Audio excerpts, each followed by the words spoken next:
अभिवादन स्वीकार कीजिए ब्रजेश मिश्रा का और आप देखना शुरू कर चुके हैं द डिबेट। बहनों भाइयों, राजनीति में शिष्टाचार, नैतिकता और सदाचरण ये लग रहा है बीते ज़माने की बात हो गई है, क्योंकि राजनीति में अब एक दूसरे को बर्दाश्त करने और शिष्टाचार की प्रथा ऐसा प्रतीत होता है कि खत्म हो रही है।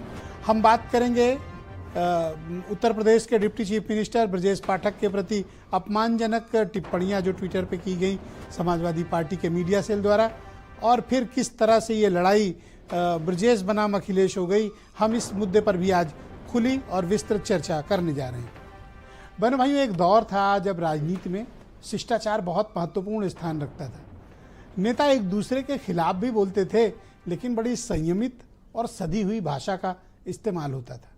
एक दूसरे का विरोध तो था, विचार के आधार पर विरोध था, मुद्दों के आधार पर विरोध था, लेकिन इन दिनों जो राजनीति का निचला और छिछला स्तर है, ये बड़ा दुखदाई है, तकलीफ है।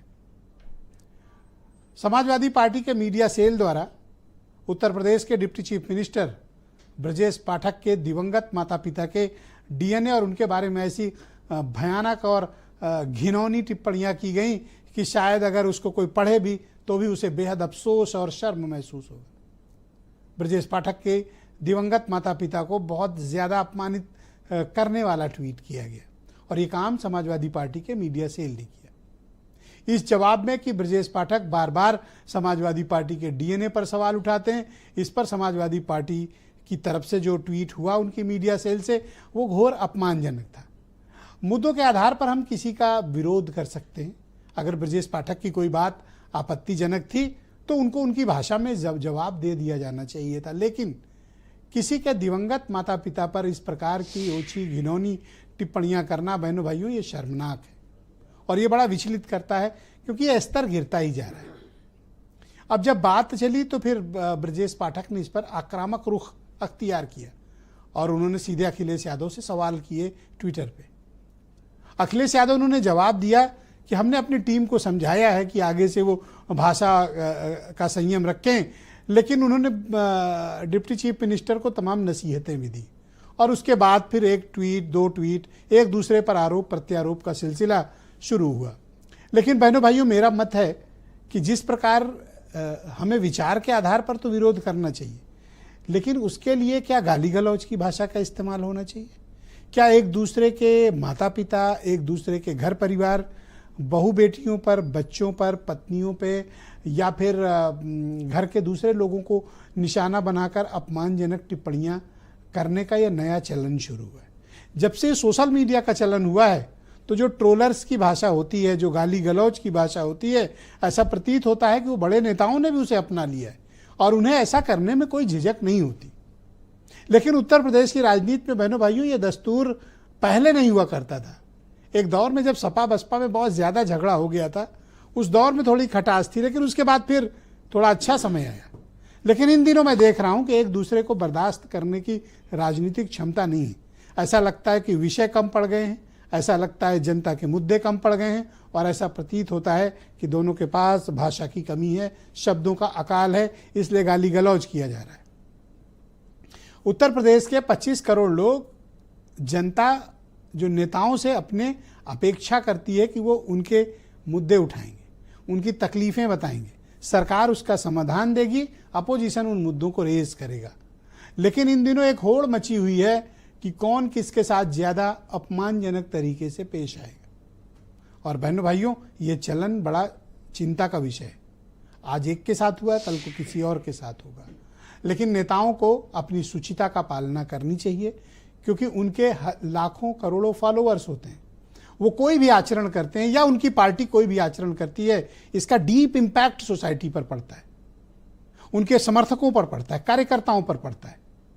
और फिर ये घृणा और नफरत लखनऊ से होते हुए गांव, गली, खेड़े तक पहुंचती है। इसके भयंकर दुष्परिणाम होते हैं, क्योंकि आप जिस तरह का आचरण करते हैं उसका प्रभाव आपके कार्यकर्ता, आपके प्रशंसक, आपके अनुयायियों पर होता है, आपकी पार्टी के विचारधारा वालों पर होता है। और ऐसी भाषा, बहनों भाइयों, सौहार्द या तरक्की पसंद राज्य की नहीं हो सकती। ये नफरत और घृणा की भाषा है, और इस भाषा की मजम्मत होनी चाहिए, निंदा होनी चाहिए, और दोनों तरफ से इस बात को लागू किया जाना चाहिए कि कि ये भी इस तरह की भाषा न बोलें और उधर से भी इस तरह की भाषा का इस्तेमाल न हो। तो राजनीति में इस गिरते शिष्टाचार पर आज हम चर्चा करेंगे, क्योंकि एक व्यक्ति को नहीं, पूरे के पूरे राज्य को और हमारे तमाम राज्य के करोड़ों लोगों को इस तरह की भाषा प्रभावित करती है। मैं चाहता हूं कि आप कुछ बयान सुन लें, फिर आज की परिचर्चा हम आगे बढ़ाएंगे। जहाँ तक ब्रजेश पाठक जी का प्रश्न है, उन्होंने समाजवादी पार्टी के राजनीतिक डीएनए की बात कही थी, लेकिन जिस प्रकार से समाजवादी पार्टी का जो अधिकृत पेज है उनका, इस प्रकार की भाषा, जिस प्रकार की भाषा की मर्यादा को लांघते उनकी शब्दावली है, और वो लोग कहीं ना कहीं उन सब चीज़ों को व्यक्तिगत रूप से परिवार के साथ, माता पिता से उन्होंने जोड़ लिया है, वो कहीं ना कहीं दुखद है। और मुझे विश्वास है कि भविष्य में अखिलेश यादव जी को जरूर इस पर विचार करना है। जिनको अपने डीएनए पर भरोसा नहीं होता है, बार बार किसी और डीएनए पर सवाल उठाता है। और ये वो लोग हैं जिनका खुद का पॉलिटिकल डीएनए, मैं कह रहा हूँ पॉलिटिकल डीएनए, शायद ये ब्रजेश पाठक जी को समझ में नहीं आएगा कि पॉलिटिकल डीएनए क्या होता है और बायोलॉजिकल डीएनए क्या होता है। जिनका खुद का पॉलिटिकल डीएनए अंग्रेजों से आता हो, वो किसी और डीएनए के बारे में बात करे, वो ठीक नहीं है। और मैं ब्रजेश पाठक जी से उम्मीद करूंगा कि कम से कम बिलबिलाने से पहले अपने भाषा और संस्कार को सुधार ले। अगर डीएनए की बात करोगे तो उंगली आपके ऊपर भी उठेगी। तो बहनों भाइयों, आज की परिचर्चा को उठाते हैं और इस डिबेट के अंत में देखेंगे कि कंक्लूजन क्या निकला। आलोक अवस्थी उत्तर प्रदेश में भारतीय जनता पार्टी के प्रवक्ता हैं, उदयवीर सिंह समाजवादी पार्टी के प्रवक्ता हमें थोड़ी देर में स्टूडियो ज्वाइन कर रहे हैं, अनिल दुबे राष्ट्रीय लोकदल के नेशनल जनरल सेक्रेटरी हैं, हेमंत तिवारी बहुत ही जाने माने पत्रकार, वीरेंद्र सिंह जी हमारे स्टेट हेड। आलोक जी, कार्यक्रम की शुरुआत आपसे, ये किस तरह की भाषा एक दूसरे की